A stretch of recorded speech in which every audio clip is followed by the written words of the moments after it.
क्या आपने कभी सोचा है कि अगर मकड़ी का जाल एक इंस्टाग्राम ऐप बन जाए तो क्या होगा? एक छोटे से बाग में एक होशियार मकड़ी रहती थी जिसका नाम था मिकी। मिकी बहुत जदीद ख्यालात वाली मकड़ी थी। एक दिन उसने सोचा, अगर दुनिया के सब जानवर अपने अपने तरीके से मशहूर हो सकते हैं तो मैं क्यों नहीं? बस फिर क्या था, उसने अपने खूबसूरत जाल को नया नाम दिया, इंस्टाग्राम नेटवर्क। उसने जाल के हर धागे को ऐसे सजाया जैसे वो तस्वीरें और वीडियोस हों। वो खुद को कंटेंट क्रिएटर मकड़ी कहने लगी। अब वो हर रोज नए अंदाज में जाल बनाती और कहती, ये मेरा नया पोस्ट है। कुछ दिन बाद बाग में मक्खियां इधर-उधर उड़ती रहीं।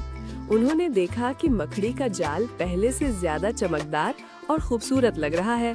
एक मक्खी ने कहा, वाह, ये तो जबरदस्त इंस्टाग्राम लग रहा है, चलो इस पर बैठकर लाइक करते हैं। जैसे ही मक्खियां जाल पर बैठी, वो हल्का सा फंस गईं।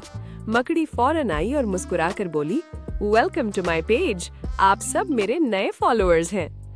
मक्खियां हैरान हो गईं और समझी कि ये वाकई कोई मजेदार ऐप है, लेकिन वो आहिस्ता आहिस्ता जान गईं कि ये तो असल में जाल है।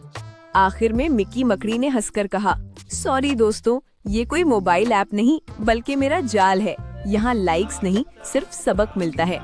मक्खियाँ भी समझदार थीं। उन्होंने सीख लिया कि हर चमकने वाली चीज असल में मजे की नहीं होती।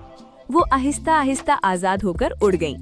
मिकी ने सोचा कि शायद उसे अपने जाल को इतना जदीद नहीं बनाना चाहिए कि दूसरे धोखा खा जाएं। उस दिन के बाद उसने फैसला किया कि वो अपने जाल को सिर्फ अपने घर के लिए इस्तेमाल करेगी और किसी को धोखा नहीं देगी।